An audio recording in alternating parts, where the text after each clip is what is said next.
Hi there, folks. You're very welcome. Martha Fraser here, founder of theshineadventure.com. And basically, Chris Mara is the guy I'm interviewing today. Yes, dial in, call in there, Chris. I think the seat is unlocked, open seat. It's open there now for you. Oh, great. Deadly.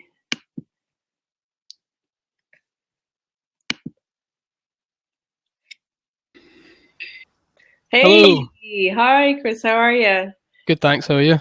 I'm good. Very welcome. This is crazy. So I was just introducing myself there. So basically, founder of the Shine Adventure and helping people to shine online. And I bumped into Chris the other day in a blab, and I just had a quick look up on his website. I said, God, it'd be great to chat, because basically these blabs that I'm doing, Chris, are basically lessons in success and teaching my own lessons of how I'm shining online and basically inspiration from other people as well. So I just loved when we connected and you made those videos on Twitter and you just said, thanks for connecting on the blab. And I just thought it was so clever, and not even clever, but you know what? It was just fun and it was a bit of crack and it was something different, So anyway, myself and Chris said that we'd have a chat, and then I said, well, why not do it publicly and do a blab at the same time? Let's do it. Yeah, looking forward to it.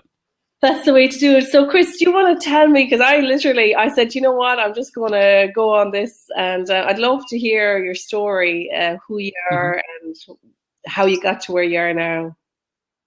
Yeah, sure, no problem. Yeah, thanks for. Big question. No, there's a bit of a story there. Thanks for giving me a legitimate platform to talk about myself. It's always a good thing. Yeah. Basically, I think the best way I can sort of is go back to sort of 2010. I think that's the best time. It seems like a long time ago now, but that's when I wrote my first blog article. So that's kind of like my into the internet world, I guess. I was working for the University of St Andrews at the time in management, and social media was really just coming into its own at that point. So like I know that Twitter around 2008, 2009, 2010 all started like really coming into the business world.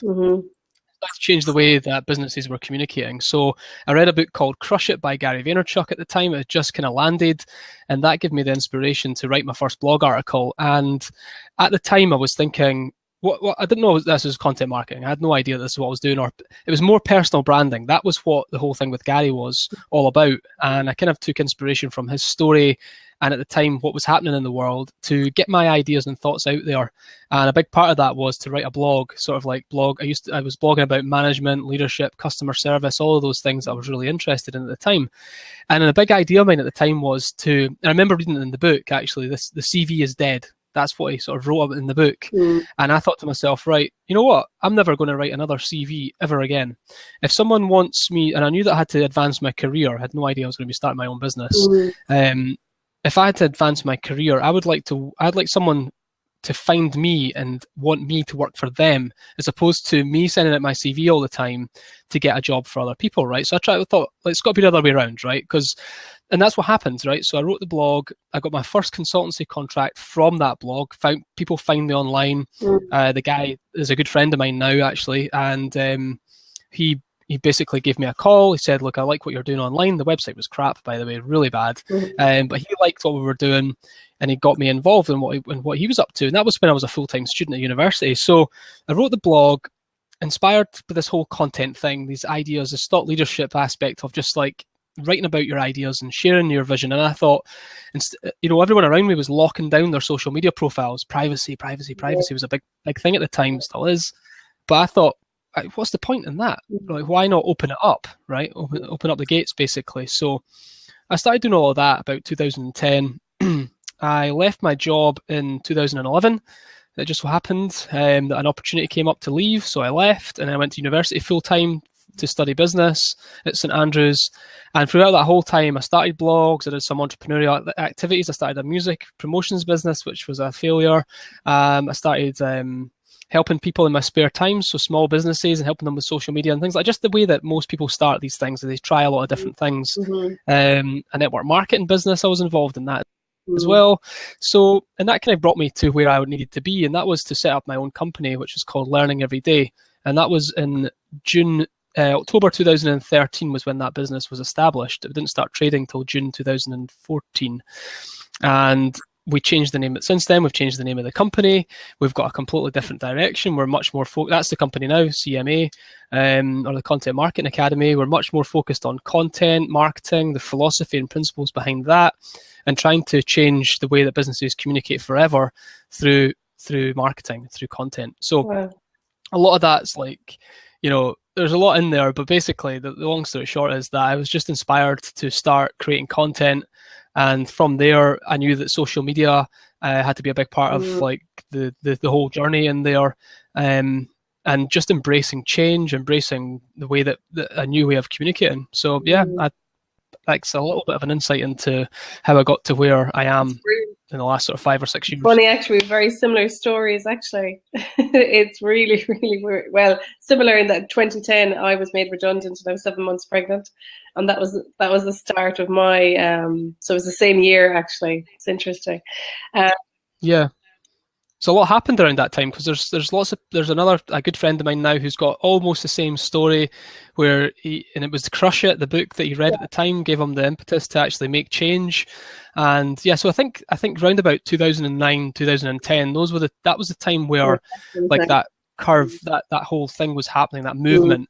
And I think the people that really went all in at that point, like Gary Vaynerchuk, like Chris Ducker, and all these guys and Pat Flynn, and all those people that they just went all in at that time, they're the guys that we look up to now. Exactly. So. Yeah. It's crazy. I think for me it was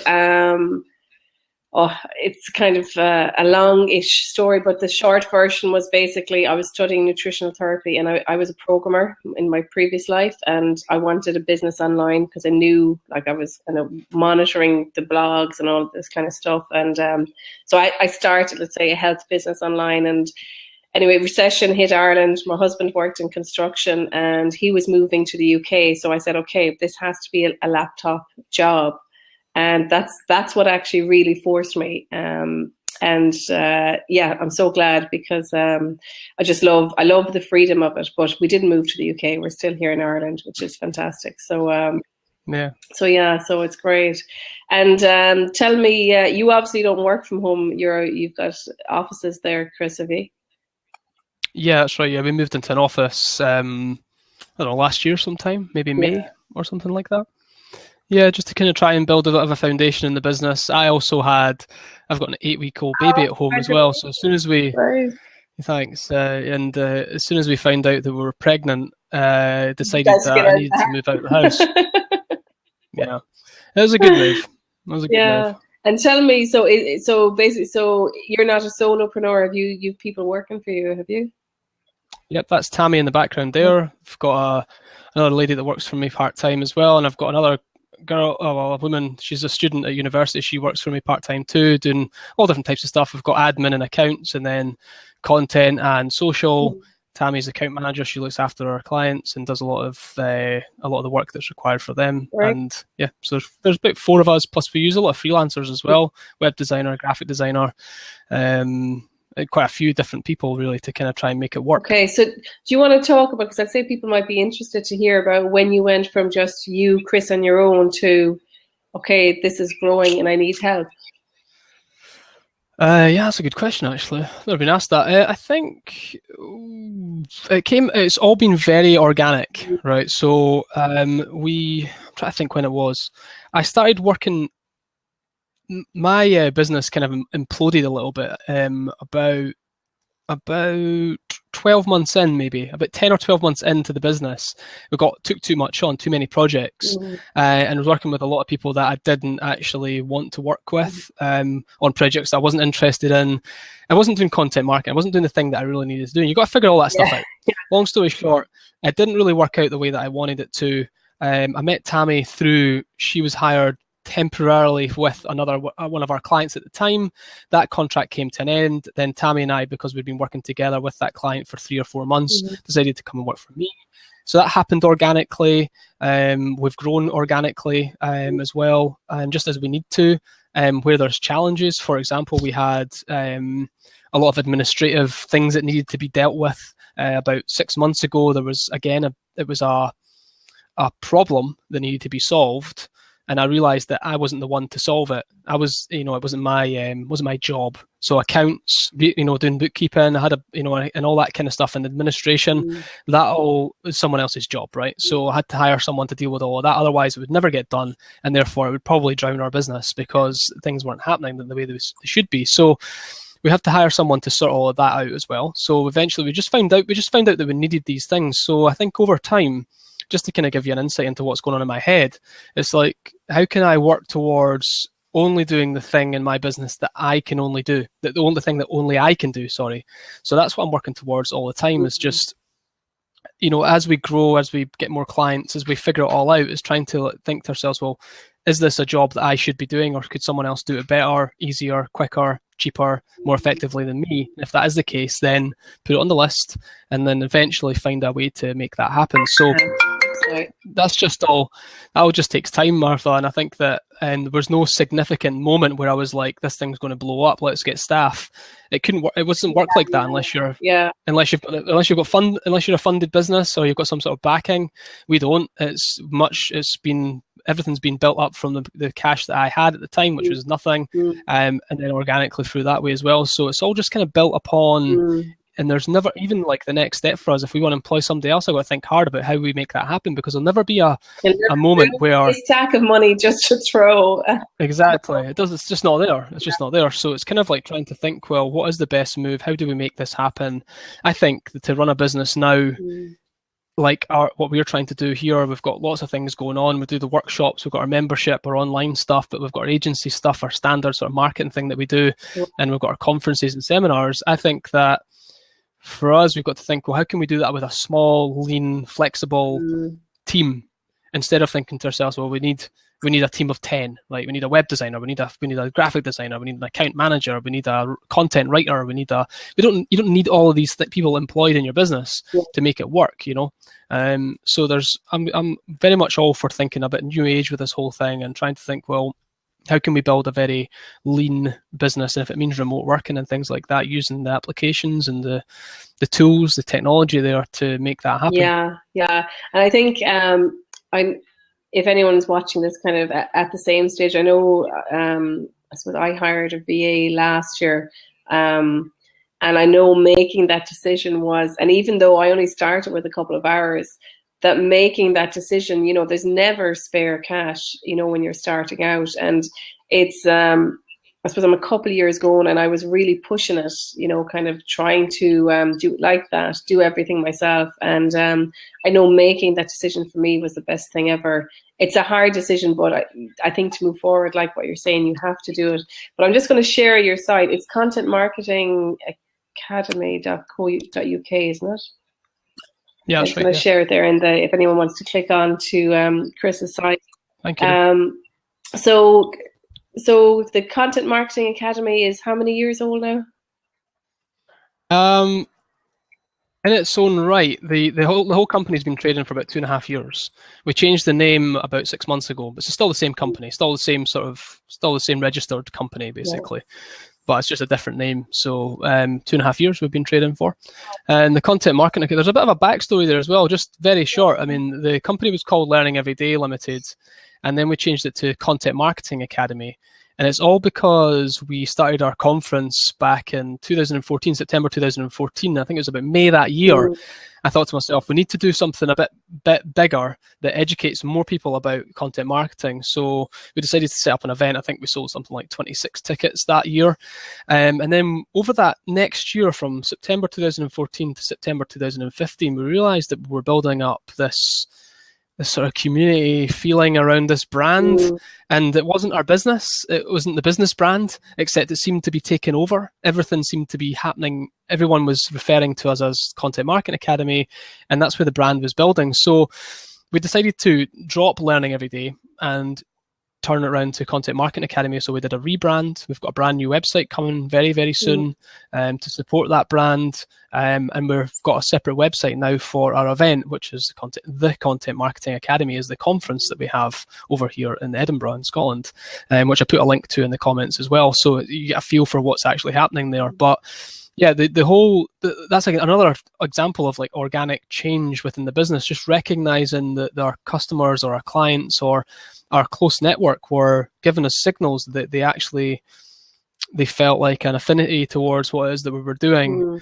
and that we were to kind of, and if we wanted to go all in on this thing called content marketing, then we put the name on our door, and we do it that way. So yeah, kind of like another example of how the business is just organically, everything changes. Every 3 months something changes. So. Yeah, you naturally kind of grow, don't you?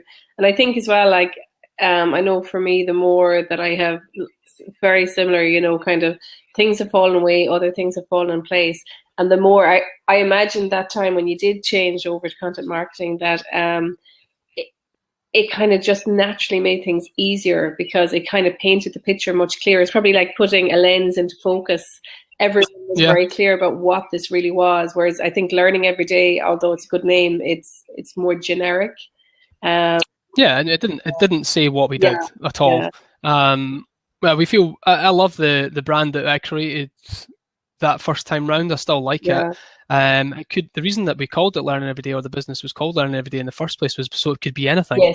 Anything I wanted it to be, which, if you know anything about marketing, that's the exact opposite of what you should be doing. So you need to make it very clear and specific about what it, and put all your, get that message out there, what it is that you're trying to do. So, we learned a lot about business in the last couple of years. Still got a lot to learn, I guess. And what for you, Chris?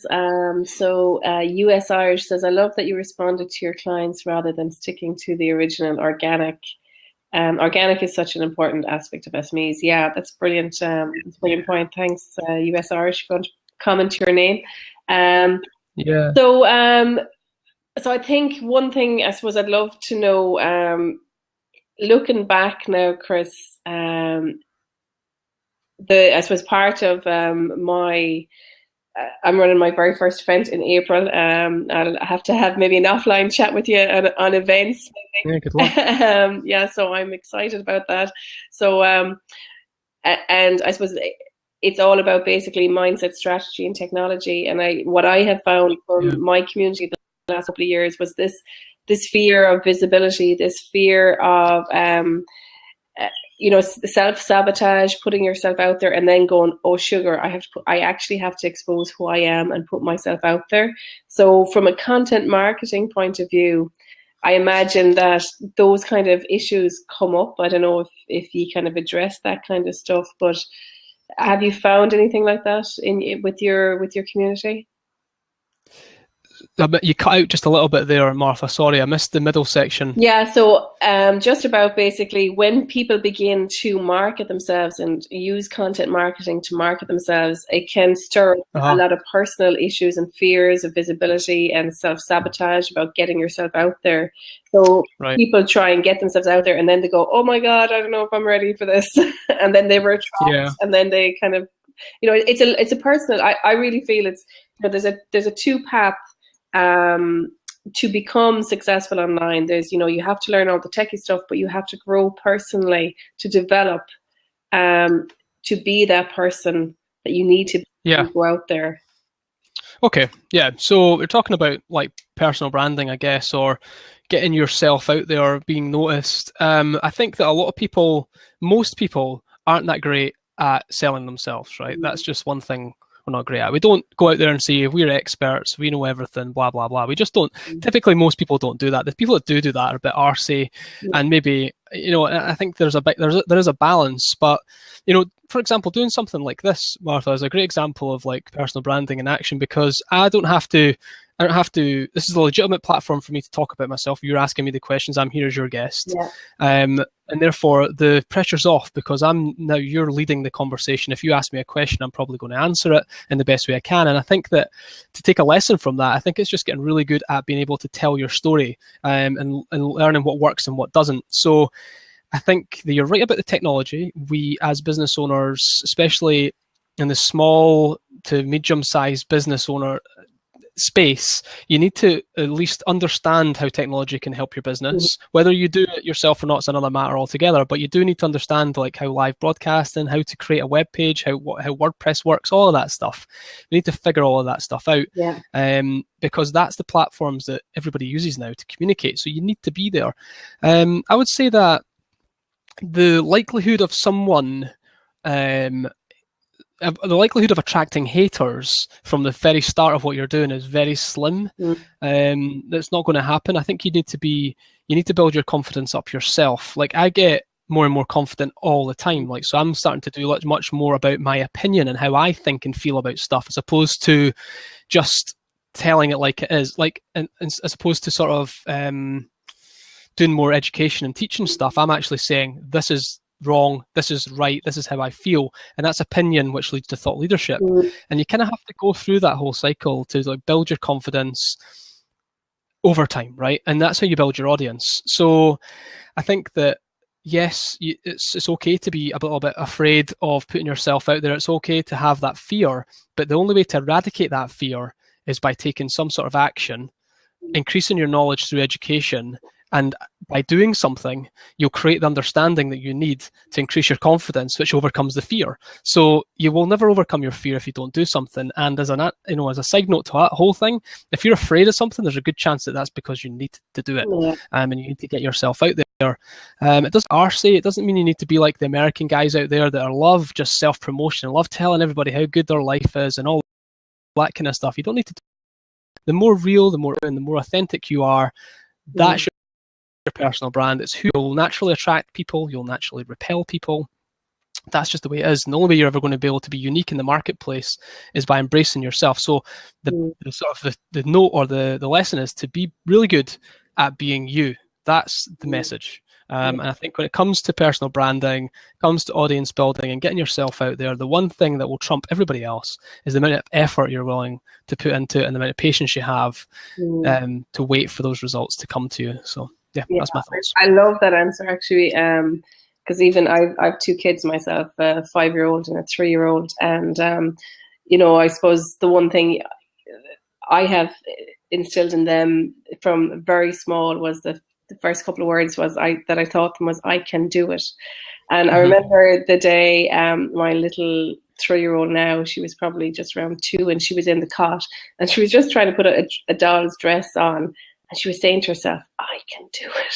And it was just, I said, you know what? If I do nothing else as a mom, my job here is nearly done, I was just so excited for that. So I totally agree, action builds confidence, I was at Tony Robbins here in Dublin in January. It was an incredible event. And I just got chatting to a girl coming down the stairs and just at the lunchtime break. And I remember she said to me, we're going to be so different by the end of the day. And she was gone before I could actually reply back to her. And I was there going, I don't want to be different. I want to be more of myself. I want to connect more with me so I can understand me to get it out there even more, But is there any, this is great chat. We're getting loads of comments that everyone's really enjoying your honesty and your story. So that's really nice. For yourself, Chris, let's say on your journey so far, if you could give anyone a couple of lessons in success of being an online entrepreneur, have you a number one, or have you, in let's say hindsight being the best master of teaching, looking back, what would be your hindsight kind of aha? Is there something you would have done slightly different, or? Yeah, so I guess the biggest lesson is the transition between being an employee and being an entrepreneur or business owner, right? So there's a lot in there. You talk about mindset a lot. Mindset's a big factor in it, and you are 100% responsible for everything that goes badly in your business and everything that goes well in your business. And it's been able to appreciate just what that means.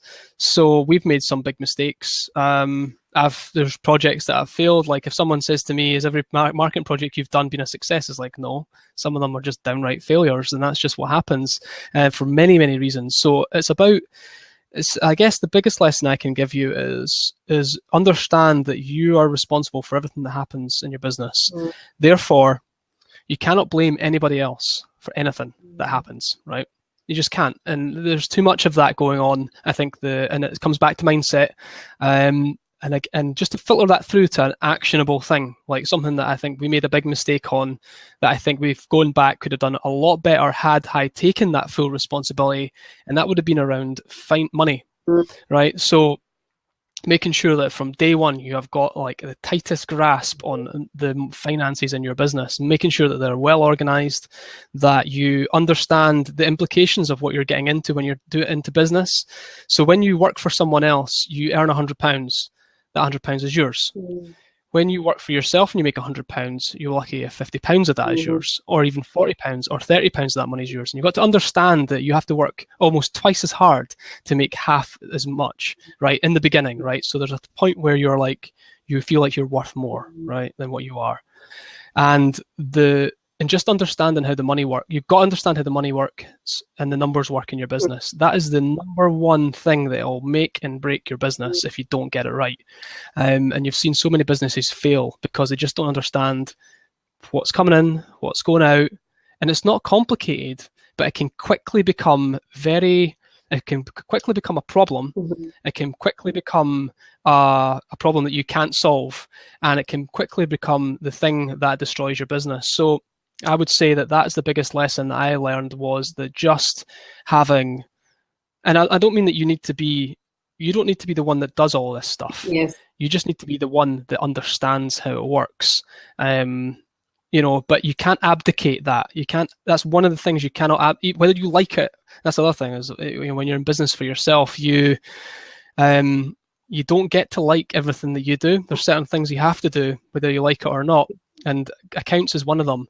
You need to have good people around you that know what they're doing, that are really just like the best at doing the numbers. And what you need to do is take responsibility for those numbers. You cannot abdicate that responsibility to someone else. You can delegate it, the job, the task, but you can't blame someone else for the state that's in. So I would say that if you're getting into business for yourself, or you're in business for yourself, you need to be spending time every single week figuring out what the numbers are, how it's all working. I spend a significant amount of time on that now, way more than I ever have. But that's maybe because we've got multiple income streams, that we seem to be making money or getting money in the door at least, and it can quickly become very, very complicated.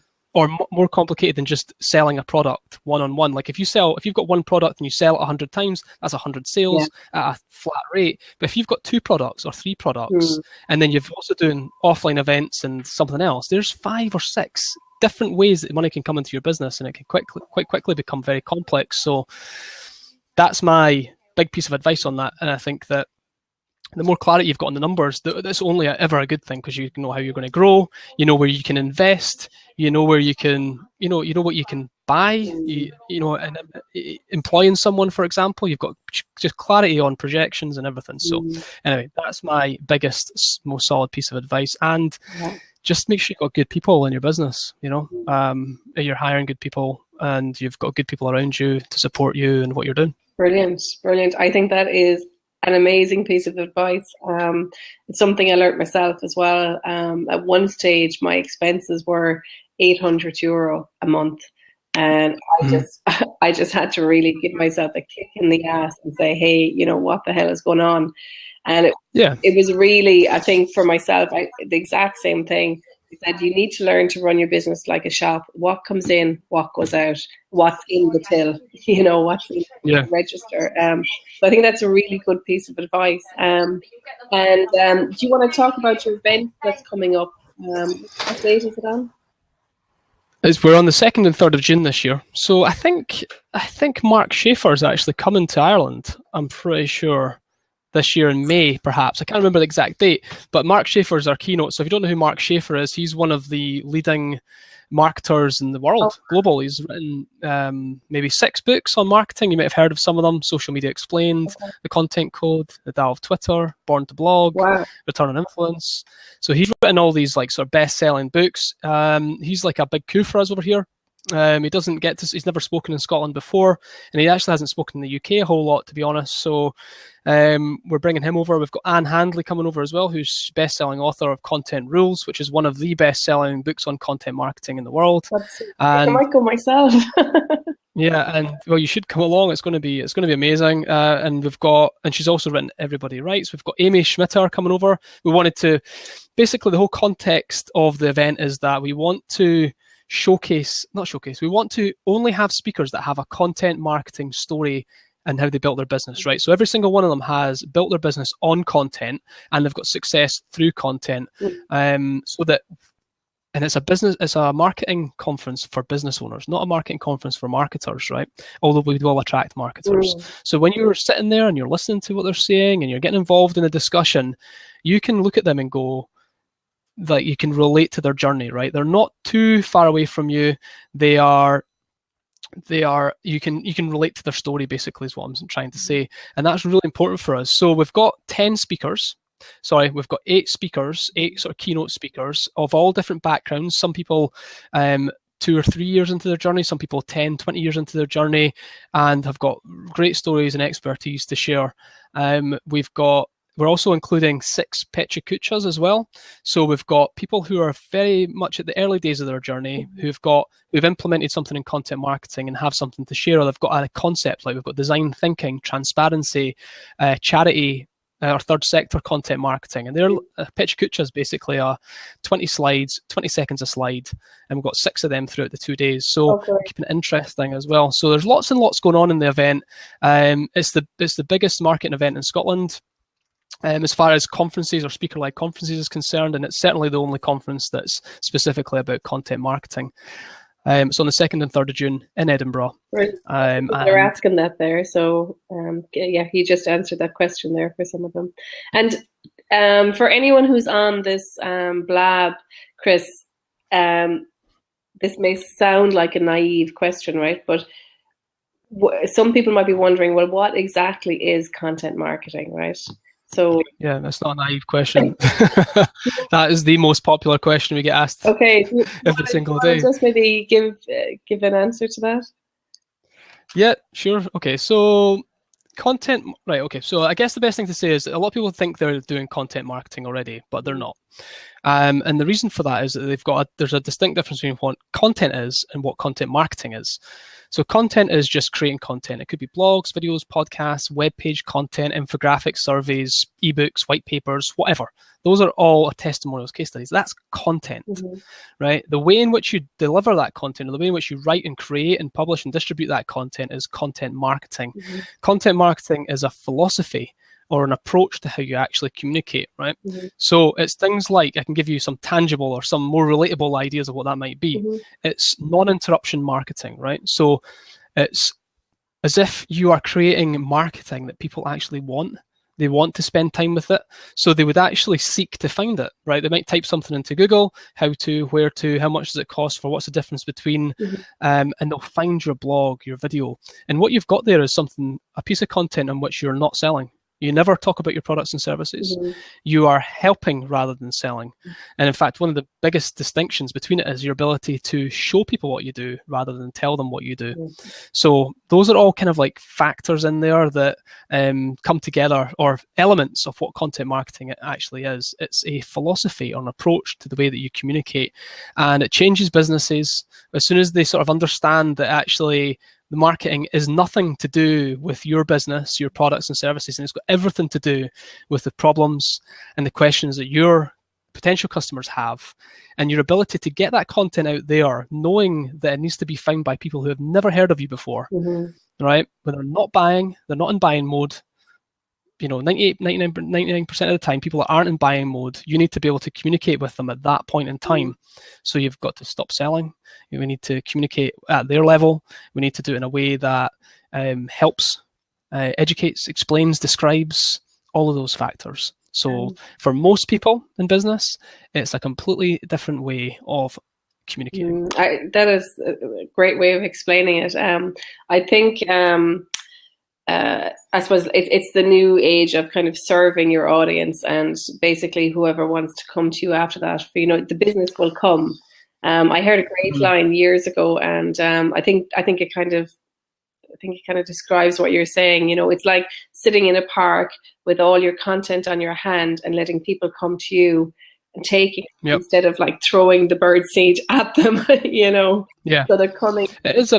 there's a pull element of it, definitely. There's supply and demand, though, because a lot of people are already looking for the thing that you could create for them to find that someone else is creating it. So you have to appreciate that. You need to be the one that serves your audience, right? It is about audience serving. I think, to be honest with you, content marketing's been around for a long, long time, and they've called it something different, right? Content marketing is a great example of how marketers like to create a name for something, right?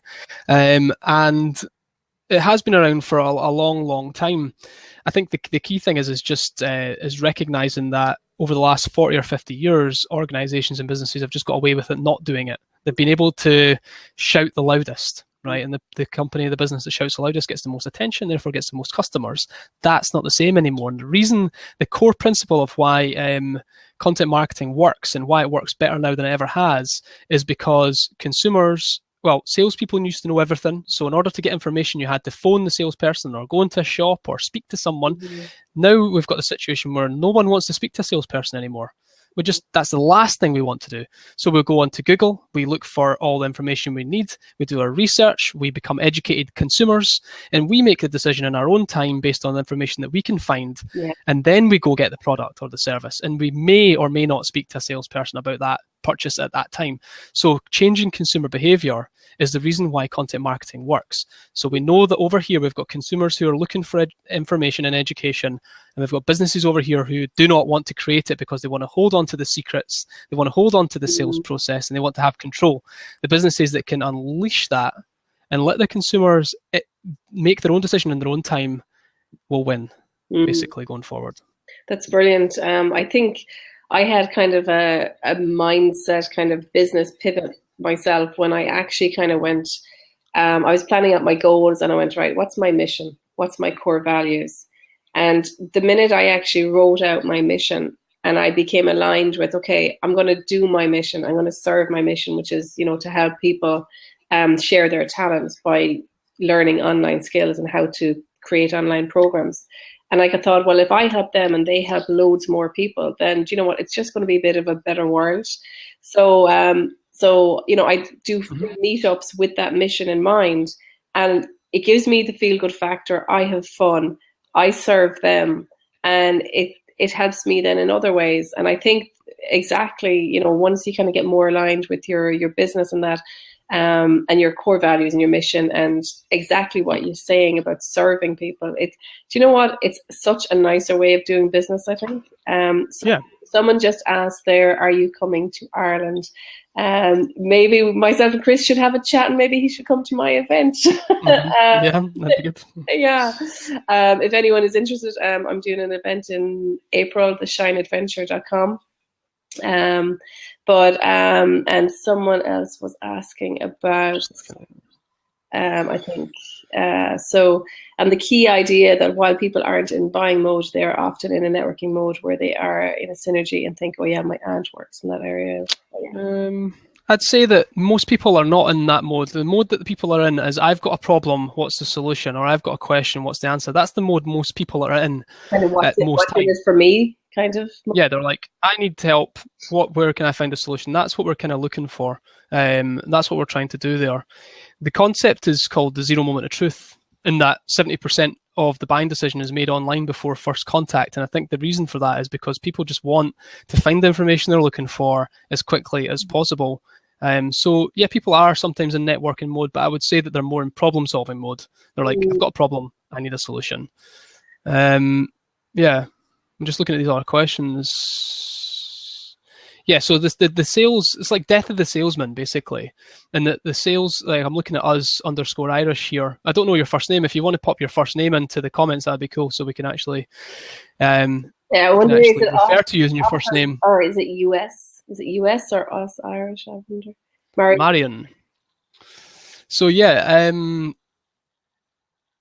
yeah, so this is the thing, right? So direct sales, this is a big problem, I think, that most people are just turned off by it entirely. As soon as they get a whiff of being sold to, we're kind of out. I think consumers are much more savvy now. They know when they see a sales pitch, they know what's coming. I think that we need to I think that's dead now. I think definitely, especially if you want better customers, and that's the core of what we do, is how to create better customers. And if you want the best customers, then you want them to self-select, you want them to be educated, you want them to be ready to buy when they contact you for the first time. So, yeah. And if you had, do you want to give anyone 3 top tips for content marketing? 3 top tips for content marketing. Yeah. So, I've got loads of tips. I guess the number one tip I could give to anybody right now is you must have a blog. Start a blog, start writing, start getting your thoughts and ideas out there. You need to have that. You need to build some sort of rich source of content, like blog or video or a podcast or something. Get out there basically with your content. That would be number one. Number 2, let me think. What's the best sort of tips I can give you? Get involved in your industry, the conversation in your industry, right? As you start to publish a blog, as you start to publish your own content, you'll start to get noticed. Make sure you're not just broadcasting and pushing out your own information, but taking the time to reply on other people's content, share other people's content, comment on their blogs, connect with them on whatever platform, Blab, Snapchat, Periscope, Twitter, whatever. Get involved in their content as well, because there's a lot of power if you know how the know, like, trust the whole system works. Is really acknowledging other people's content as well. So number 1, create content. Number 2, be a consumer of content and a curator of content. So get involved in the conversation there. And I think number 3 is like get around great people and just be a nice person, right? That's what people want online. They want to be around good people who are happy, excited about what it is that they do. Nobody likes to be around miserable people. We don't like miserable people that drag their heels. That's not who we want to be around. So basically just be nice, be excited, be fun, get involved, be open to change, and just create content. Get your content out there, because that's what will make the difference. If you're not creating content today, you don't exist and no one will be able to find you. That is really good. And one question I'm asking for myself, and I'm sure others have this as well, time management. The one thing that I've really found the more I've moved my business online is that you really have to, if it's not in the schedule, it's not going to happen. And you have to actually put that time in to market your business. Like, take the time to do your Facebook ads, take the time to create your content for your online programs, take the time to do webinars, and take the time to do blogs. So actually I have 2 questions. I have another one after this. So just time management for blogging. Any thoughts on that? Lots of thoughts. Again, number 1 question we get asked about anything to do, not just blogs, but content in general, is always like, right, okay. So a couple of questions we get asked is like, I can't find the time. I don't have the time to write blogs. Yeah. Why would I find the time to write blogs? Or they say something like, I've got to run a business as well here. How am I supposed to find the time to do all this while I'm actually running my business? 1, if you've not got time for marketing, you're not charging enough, right? You're not charging enough out to make that time. You have to make the time. Marketing is the single most important aspect of your business. It's the number 1 thing that will distinguish you from your competition. If you're not involved in marketing, you're not in business. The best entrepreneurs in the world are great marketers. You could look as far up as Richard Branson, right down to us talking here, right? That's the level of, you need to be a marketer for your business. It's the number 1 thing that your business needs from you, is ability to communicate your message out there in a way that distinguishes you from the competition. Otherwise, you're just part of the noise, right? You're not adding anything. To make the time, you need to value it, right? So when someone says to me, I don't have the time, it's the adult equivalent of the dog ate my homework, right? It's just an excuse. If you valued it enough and you understood that actually by writing blogs and creating content that you will in fact save time, you can increase your prices, you can choose your clients, there's so many benefits. Number 1 is like, if you don't value blogging, you will not do it. Or if you don't value content marketing, you simply will not do it. And that's the number 1 thing, is like getting back to this. Well, what is the value to my business? How will writing a blog benefit my business? And what would prevent it from actually happening? You need to look at these things. So the things that hold people back are not just time, the value. They don't get it. They don't understand like how it works. That whole know, like, trust, the whole system of putting your content out there, being found. Complacency. Like, imagine an ostrich with its head in the sand. That's like what we are dealing with day-to-day basis, is people just like not willing to sort of like, what's happening? Can we learn something new here? What applications are people using? Where are people communicating these days? Fear of publishing their first article, fear of the competition stealing my content, fear of being in front of a camera, fear of technology, anything. It's all wrapped up in there, you know. And the only way to get through this, and the only way to make time, you have to make the time to make this thing happen, right? And you have to appreciate just how important marketing is in your business. If you want to differentiate, if you want to be relevant, if you want to be seen, if you want to build an audience, if you want to have a business that's actually going to survive in the 21st century, you need to be a marketer. And the only way to do that is to educate yourself, read the books, get around right people, listen to the podcasts, be on this blab, and just go out there and get it. I love that. Yeah, and it is. And consistency, I think, is a key thing as well. That's something I'm really trying to master myself. And one last question that I want to ask you myself. Let's say typical, well, I was going to say old-fashioned blog, let's say text versus blogging. Have you kind of, I know, let's say some people, they just have like a video and they don't actually put in the transcript of the video, or some people do, let's say, transcript and video. You know, I suppose there's so many different ways of delivering a blog now. And what I think is fantastic, if anyone does Periscope or blabbing, the recycling of content. Like, I'm going to recycle this a couple of times, turn it into a blog, put it up on YouTube and share it on groups, you know. So I'll be sharing it around, Chris. So basically, I suppose my question is vlogging versus just plain text blog. Okay. So I guess the key thing is that with video, like, let's take this blab as an example, right? How many pieces of content could we really get from this, right? Let's look at it. One is simply put it on YouTube as a video, right? Chunk it down into questions. So only 5 or 6 minute videos with each question answered. And that could be 6 or 10 pieces of content. We could do quotes. You could do quote images off the back of this, right? You might have 5 or 10 really great quotes that you want to share. They could go on Instagram, Facebook, so on and so forth. You could get them out there. You could, like you said, you could take those 5 or 6 different questions you've asked, put them into blogs. They could go onto your blog. They could go onto medium.com. You could put them on LinkedIn. You could spread that far and wide. You could take the audio and you could put it onto a podcast. You could split that podcast up into 2 or 3 episodes, different questions. You know, there's like maybe 15 pieces of content from one single source. So if you want to repurpose your content, you can, absolutely. With the difference, text is still massive, like, because, you know, Google can't read what the content of a video is, right? They can read the title and the description and all that kind of stuff. The signals are there, but there's That's a quote. That's a really quote. Nothing's better than a really well-written blog article that not only is good for people to read, but also good for search as well. Like a really good title, a really good opening paragraph, great use of subtitles, a great use of like the URL as well. That, to me, is where you want to be. You want to be creating written content too. I don't think the blog is nowhere near like dead at all. And it is a single. I mean, I know people that are in the podcasting space. The podcasting is how they actually do business. That's how they make money. But the most traffic, the traffic they get from their website comes from through blogs, not podcasts, because of the medium it is. Nobody's searching. Google doesn't know what's in a podcast unless you have a, you know, and again, it's a title and the description, but at the same time, a blog article is going to be far more effective at driving traffic. So, but you have to have all these types of content out there. I think video is a great way of building personality.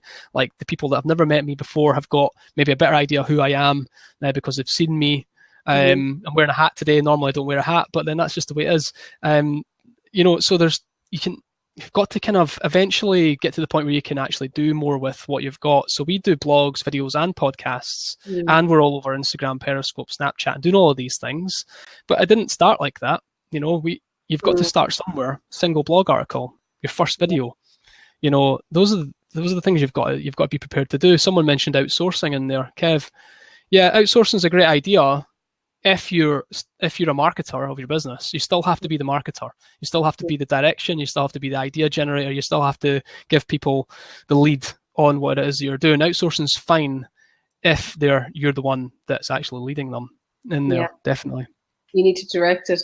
And the one thing that I've been kind of telling some of my community is that you need to just you know, you need to spend more and more time, like what you're saying, on the marketing, and kind of agreeing with what you were saying earlier on, that I would nearly say, like, I mean, for me, let's say Monday to Friday, I suppose I'm probably beginning to spend now, I've made a big shift in my own business. So it's beginning to spend probably 2-3 days marketing.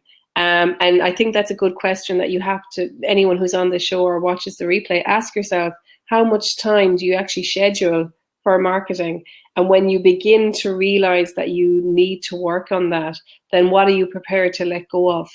And I think there comes for me, I know there was a transition in my business, and probably you, I'd say a couple of years ago, Chris, that when you do transition to more online, there's a bit of a cleansing period where you're kind of letting stuff go. There might be a change in income for a while until you kind of dip back up again.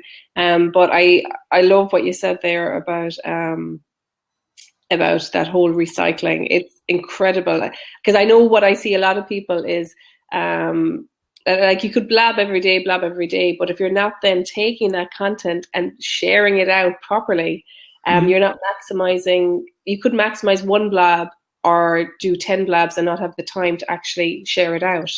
It just depends on, it really comes down to what your strategy is. I mean, if your strategy is about, like, if you're early days and no one knows who you are, doing 10 blabs a week is probably the best thing you could do.